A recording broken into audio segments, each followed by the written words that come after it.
How are you? I'm well. How are you? I'm doing about the same, yes. Happy hump day. I don't even know what day. I know the date. I've been very focused on making sure I know the dates, but in terms of the day of the week, no idea. Yeah, I woke up thinking today was Thursday, so yeah. I, with the whole coronavirus thing, get mostly upset on Fridays and Sundays, which is for the opposite reason of what it was when we were under normal circumstances. But Hmm. on Fridays, I'm realizing, okay, tomorrow is literally the same exact thing as it's been all week. And then on Sundays, it's the same thing, but you're like, it's not the weekend, but it's Monday. So what's the operation here? Yeah, yeah. Time is beginning to lose a bit of meaning. Yeah, for sure. Because Uh, it's always been yeah, fake, right? yep, exactly. Okay. So we are talking today about pivoting in the COVID-19 times and really just how each of us is approaching our businesses and how we are really trying to monitor, adjust, and adapt. Yeah, absolutely. And, you know, we were talking earlier about this, and I think the most important thing for a business to do right now, because of course everyone's affected, it's not a matter of if you're affected, it's a matter of what's the degree Right. to which you are affected, and then what do you do about it? How do you pivot? And to me, you're back to startup mode. Everything that was true 30 days ago is no longer the case. So to me, that requires you to revalidate everything that's currently in your space. So, going back to your business plan, right? Looking at your cost structure, looking at your logistics, looking at your supply chain, looking at a new market survey and market analysis, right? Because it could be new competitors that have come in. What are your competitors doing in terms of their pivot strategy? You're really going back to the basics and you're going back to the beginning. And I think it's a worthwhile exercise to go back and revalidate everything that you thought was true So just all of 30 days ago. can we touch on that in terms of the business? So for me and other entrepreneurs out there, small business folks, and even yourself, you don't have an MBA, right? Like in going learning all these business concepts. And so maybe if we could just spend a couple minutes on each of these things. So your cost structure, your logistics, even the business plan, because I'm a firm believer in the financials and the numbers aspect of the business plan. And so let's maybe do a real quick recap of what are those terms and those real foundational elements that we're talking about that will set you up for success in pivoting. Right. I mean, you literally dust it off, wherever it is, dust it off, pull it up, and start to go through every single section. Right. You're going to have some assumptions in there. Are those assumptions even true anymore? Are they different? Are they new assumptions? Probably. Um, Again, doing the market analysis, because now your market is different. Your customer base could have shifted. Um, your SWOT analysis, right? So your strengths, your weaknesses, opportunities, and threats. That's probably all changed. So that matrix has changed. So your cost structures, supply chain, is it disrupted? Is it not? Did you rely heavily on air travel? Now that's pretty much curved, and now you got to go to ground travel. So those are different costs. Everything has to be redone and re-examined and re-vetted within your business plan, from literally from the first word to the last word in your plan, and be adjusted accordingly, And that, and keep it. But I highly doubt that we're ever going to go back to 100% the way it was, yeah. right? You're not. Something is going to change something, and some things are going to morph, and they're not going to morph back. It would be some sort of hybridization of what it used to be, but it would never probably go back to the way it was. And so every industry is changing, and the airline industry, education industry, literally almost every single industry that you can possibly think of is being affected. And so what does that now mean? And can you help predict the future, which is going to help with your value proposition is going to be. And it's part of entrepreneurship as a whole. I did a post on LinkedIn today saying that we're problem solvers. If we're entrepreneurs, we're the go-getters. And in all of our startup journeys, it's been a series of failures, and that's how we've learned. And so we're equipped, we're ready, and it's not being married to a strategy that you had before, or a concept, or even your idea of a target market. Maybe before you were a coffee shop and it was kind of catch everybody in the neighborhood.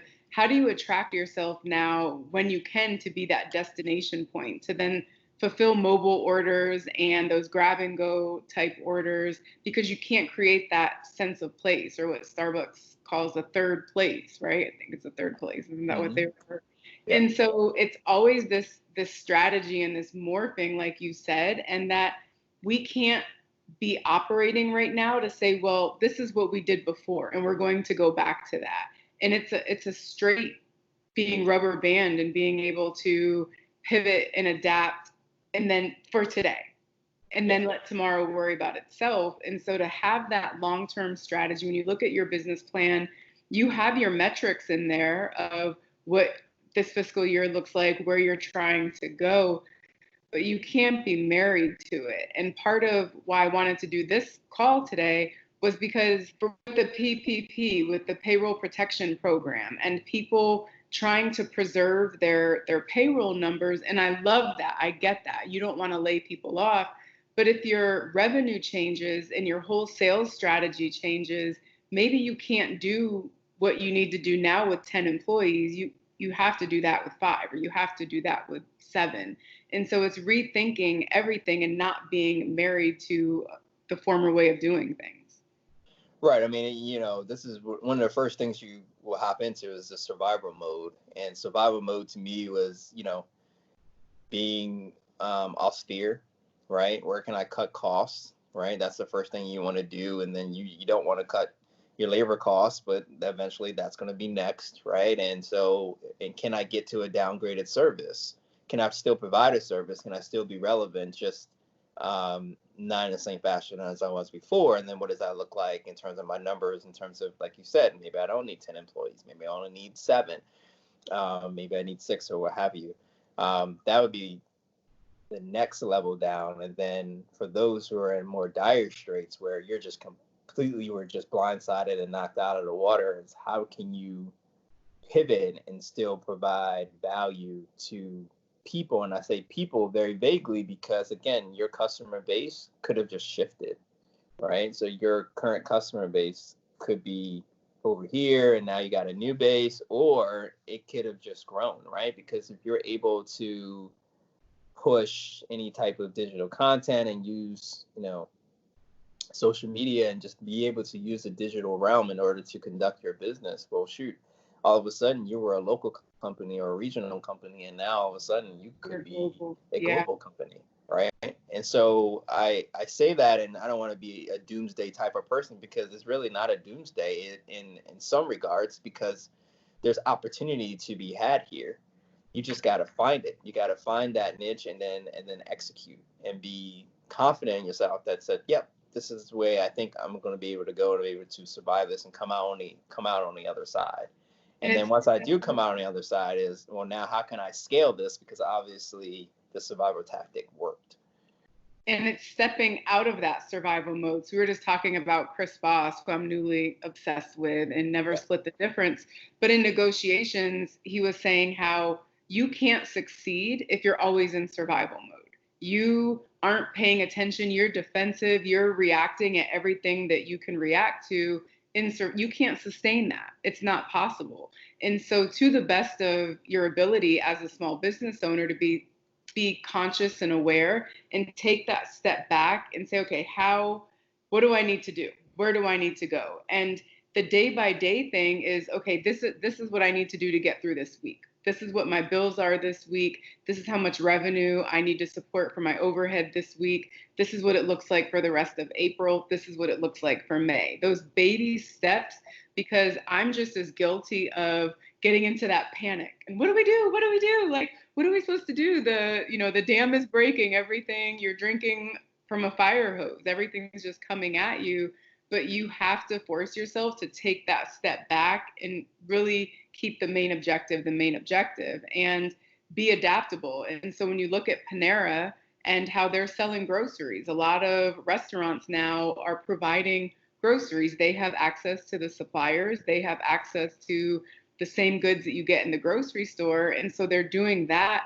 to generate revenue because they're losing sales in the sit down part of their restaurants. Right. Yeah. And I think that's very key too. I mean, I think it's okay to have that initial panic because we're all human, but you can't stay on 10 forever. Right. If you ever watch the A&E shows about anxiety, you go up to a 10, but eventually you have to come down. Your body can't survive at always being at a 10. Right. So as much to what Chris Ross was saying, like you can't just be in that survival mode all the time. So once you come down and you're calming yourself, there are people that are relying on you. Right. If you have employees, those employees and those families are still relying on you for your leadership. If not them, then your own family is relying on you for your leadership. So being calm, cool, and collected and going through this logically and being grounded and pragmatism is what's going to help you get through these times. So how do you, for the people who they know their industry, they know one thing, and they started that engineering firm, or they started that restaurant, how do you even, and taking that step back, right? Because rightfully so, everybody is, what's going on? How do I get through this right now? What are some strategies, I guess, that you're using now in terms of saying, okay, how do I take that step back, and where is my new lane, and where can I offer that value and generate that revenue? Have you done any, taken any steps to really do that in your business? Well, first you're looking at what can I do in terms of the law, right? And in the state that in which I am in, what can I do? What can I do, right? If I'm a brick and mortar, can I open my doors? Can I not open my doors? Am I essential or non-essential? So that's the first thing, is making sure that you're adhering to whatever your local or regional mandate is. The second thing is what do you have access to? Right? Again, it's like you're talking about the Panera example. They have access to food, right? And they weren't selling it the way they were selling it now, but they had access to something. So that's the other thing, is to figure out, well, what do you have access to? And then once you can figure that out, articulate that, and then it's like, okay, well, what can I take what I used to do and marry it up with what I still have access to, and be able to still create some sort of value or some sort of service or some sort of product in order to help me survive and be able to get through this. There's a high level of creativity in this, right? And there is no right or wrong answer per se. It's you trying to figure out what are the possibilities and then what can be executed in relative short order with the capital that you have left. And it's about, we talk about transferable skills in employment and in workforce training. What are those things that you can do in any job? It's kind of that same thing, that transferable mindset or that transferable brain, right? So I looked at it and seeing that a lot of businesses and my friends who are in business either didn't have the access to capital, or they didn't have a strategy in place when they got the capital to be able to plan accordingly and use that resource that they got wisely, right? Because again, what we said before, you can't go back to your old operations. If you get $50,000 through CARES Act funding, most likely your old operations are not going to be beneficial for you right now. About 50-50, right? Right. So for me, it was, what are my skill sets and what are my strengths? And I'm coming in it in terms of, through Zero Model, I launch companies, I grow companies, I'm all about business strategy, and I'm seeing this need of other businesses and business owners outside of those with criminal histories that don't have that support. And so I've pivoted, and I'm more getting caught up right now. And do I rebrand totally? Do I just market? Do I have to redo my website now to advertise that I'm not pretty much solely working with just people with criminal histories? So that's what I'm struggling with right now. I want to get the word out that I'm here to be a support, I'm here to be helping. But to what extent, or what's the fine line of, is that this is our new thing? Because I don't think Panera is out there saying we're a grocery store, right? So what's that balance of creating that awareness where people know what you're doing now, but also kind of protecting what you did before, if that makes sense. Right. Yeah. You don't want to change the core of who you are and what your business is per se, but there should be enough flexibility and latitude within that plan in order for you to shift. So you need just enough rigidity in order to be effective and do things in a repeatable manner, right? In order for you to be successful, but there should be enough flexibility also baked in order to pivot. Now, obviously, no one thought of anything of this magnitude. I mean, this is cataclysmic, right? And so no one would think about that. But I bet you going forward, everybody should also think about what happens if something major like this happens again. How are we going to be prepared for it? This crisis management is going to be a new skill set that's really going to come bubble up to the top, right? Because this shows us that how vulnerable we are as a world, and what can we do to mitigate in the future. Absolutely. What was I was going to say, did you see where Wimbledon was paying like $2 million a year in pandemic insurance, and they were insured for a pandemic, and so I think it was like 41 million was their insurance coverage. But it's those things, you don't know what you don't know. And in that whole, being flexible and looking forward, but also operating with what you have and where you are, that's really where I have to emphasize the importance of knowing your numbers. And first and foremost, knowing what's going out of the door. Because more likely than not, unless you have a really kind landlord, your expenses aren't going to be adjusting too much. Like, your expenses are going to be your expenses for the most part. And so you have to know that. You have to know what your bottom line is to get through this week, get through this month, get through this quarter, and then you go from there. And so you might have to change your price points, you might have to adjust your payroll, you might have to, your head count. And so it's those things, but you must know your numbers to really be impactful and stay afloat during this time. But you also have to be cognizant of what your world now looks like, right? Because workforce availability, that's changed. Again, disrupted supply chains, that's also changed. So you also have to take into consideration the new condition. What is the new real? At least for the time being, what does that actually look like? What is that going to cost you? And it's going to cost you, right? Yeah. Yeah. It's definitely going to affect you. It's just a matter of how and can you get around that? Is that an acceptable condition or acceptable risk? So before, you were talking about going back to the basics of, startup and business 101, and you mentioned a market analysis. I know for me that was expensive early on to do that and to kind of see the landscape. And so do you have any recommendations? And I have some ideas, but I want you to go and in that informal market analysis and the informal, redefining your target market for you. So once that's done, how do you get really clear on who are you really serving?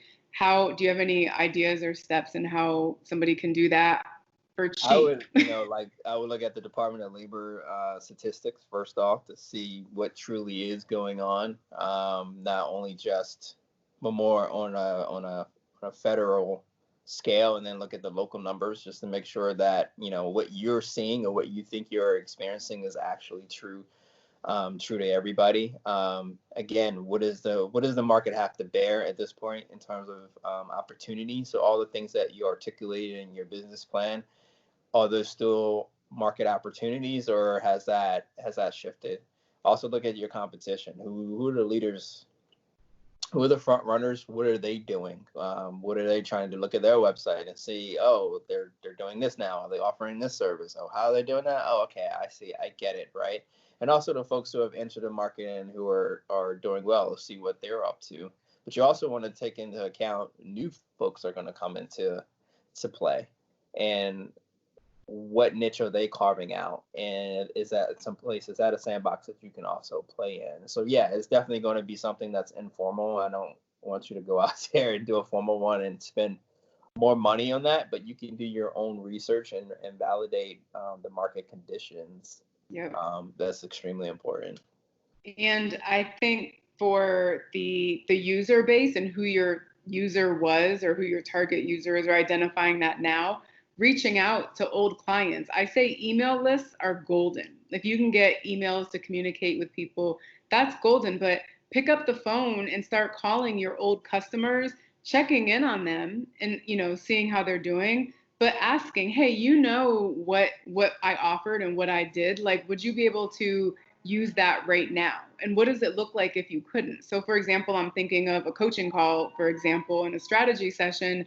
If kids are running around and you can't get to that, so then how do I pivot what I need to do? Is it through email? Is it through me recording a video that somebody can play in kind of like a lesson or webinar format? And so reaching out to people is always a great idea, and actually asking them questions and probing and saying, how could I best meet your needs right now? Not saying you need to hire me again, which clearly that would be awesome, but you're purely getting intel about people's lives right now, because that was a person who spent money and believed in you early on, and their lives have changed as well.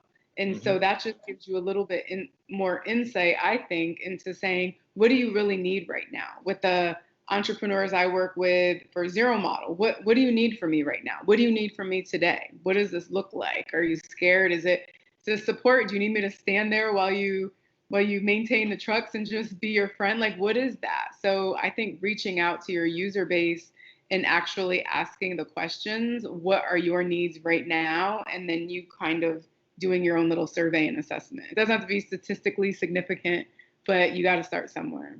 Yeah, and I also would add in, I think that's a great point, and I will also add in the customers that have been elusive up to this point, right?